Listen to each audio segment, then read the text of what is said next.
Oh, hi there. You've caught us at a really good time. We're just about to head out on a field trip for our honours project looking at low flows in the Mount Lofty ranges. I'm Matt.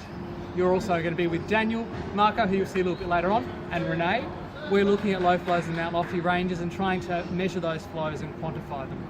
We're about to head off, so we'll see you up there.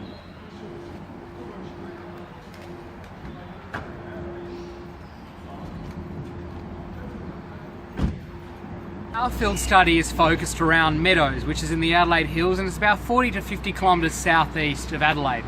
Now, we're looking at the Bull Creek sub-catchment, which has got a couple of different creeks in it. It's got Sheep Station Creek and it's also got McCard Creek. So we're looking at the behaviour of the creeks in this area and installing our sensors around that area here.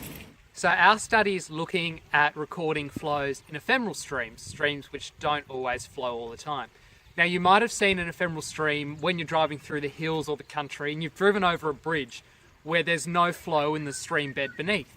Now, these ephemeral streams flow either some of the time or only a little bit of the time, and they typically flow when there's been lots of rain.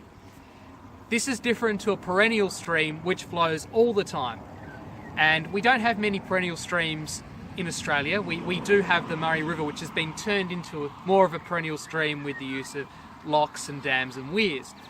But in our catchment, we're mainly looking at the interaction of farm dams with these ephemeral streams, and we're using a series of cheaper sensors, temperature sensors and pressure sensors, to try and get a better understanding of how these ephemeral streams behave. Now, typically we've used to use more complicated sensors at the catchment outlet. Now, these are more expensive and they don't necessarily indicate the behaviour of what these individual streams are doing upstream of the catchment outlet. So our study is really looking to use these cheaper sensors to try and build a better understanding of what's going on in the Bull Creek sub-catchment. Now, this is McCard Creek here. Now, you can see there's quite a bit of flow going on at the moment, but it definitely didn't look like this in the summer period. So we're here now in early June. And we've been up here in January and it looked very, very different to this right now. You can see over on the hillside all the erosion from some of the runoff going into McCard Creek.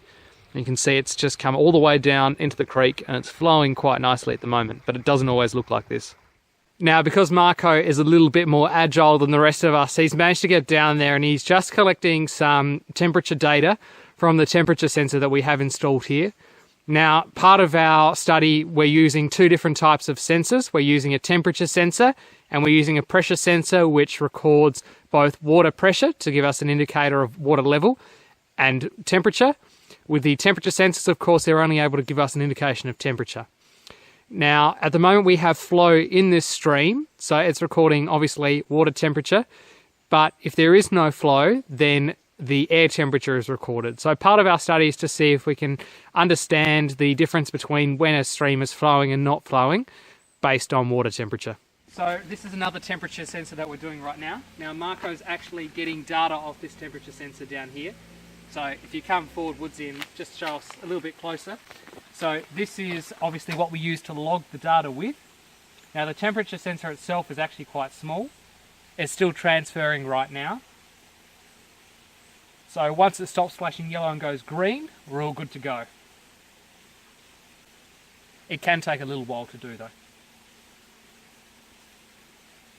And it's just gone green now. So Marco, if you just show us what the temperature sensor looks like. So that's what a temperature sensor looks like.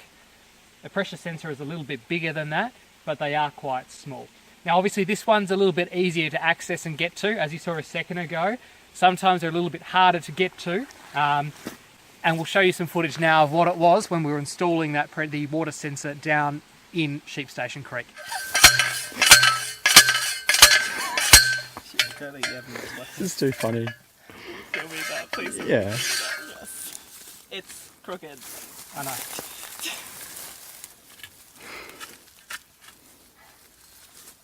You got it? Yeah. We're making it crooked again.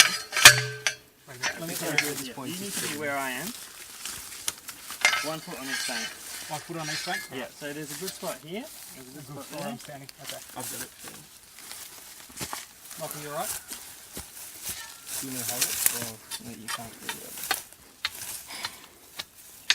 You're gonna fall again. Yeah, great site, just a bit of rock. That's probably why it's good. Yeah. Wait a minute. So this is a good comparison of what our sensors look like. So on the left, you can see what a temperature sensor looks like. And on the right, you can see what a pressure water level sensor looks like. So they're what the two look like. And just for comparison, that's Marco's thumb there. So you can see that the temperature sensor is about 2 to 3 thumbnails big, and the pressure sensor is about 10 centimeters or so long. So that's what they both look like, and that's the arrangement that we collect the data from. So we put them into that little cylinder there, and they sit down there.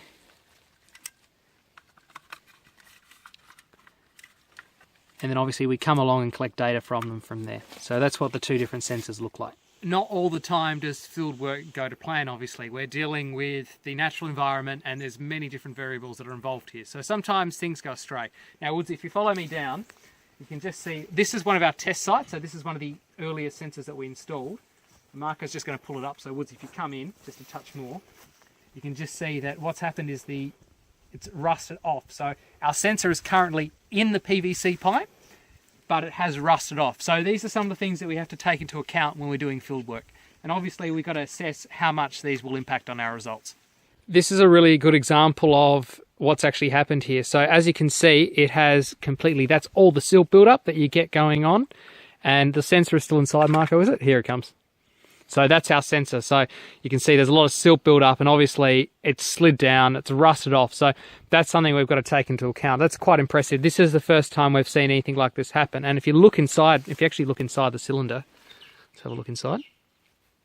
Yeah, you can see there's a fair bit of build up. So the water's come up a fair way. The water's come up about yay high. But yeah, no. So very interesting to see what's happened here. Now, you might remember earlier on that I mentioned that typically we only use a big sensor at the catchment outlet to monitor the flows for the entire catchment or sub-catchment. And this is one of them here. So this is a Judah sensor. So there's actually a little bit further down there, there's actually a sensor in the stream, which provides telemetry to this one here, which sends. There's also one further up there as well. So collecting data and sending it off. Our sensors, though, are a little bit less sophisticated, so we actually have to come along and collect the data from the sensors. Of course, cost is a big factor here. So this one costs several thousands of dollars, and our sensors only cost a couple of $100 each. So a temperature sensor is about $100, and a pressure sensor is about $500–600. So to compare the difference, all our sensors add up to the cost of approximately one of these, but we're covering the entire catchment. So if we can prove there's some accuracy to our sensors, it's great because it allows us to, 1, reduce the cost of all this data, but also 2, allows us to get a better representation of what's going on within the catchment. And now we've finished our field trip for the day, and we're going to do our rite of passage after a nice long field trip. Isn't that right, Marco? We're going to go to the Meadows Bakery now. We're going to get a feed. So come on in with us. Here we go. Rite of passage. Day going, guys. Happy for that. Beauty. That's done for today. Another exciting field trip, and hopefully you'll be able to take along with us next time when we install some sensors. So good fun, and we'll see you next time. So as you can see, this is Macag. Is this Macag or Bull Creek? How's the Serenity? Now you might remember that I mentioned earlier on that we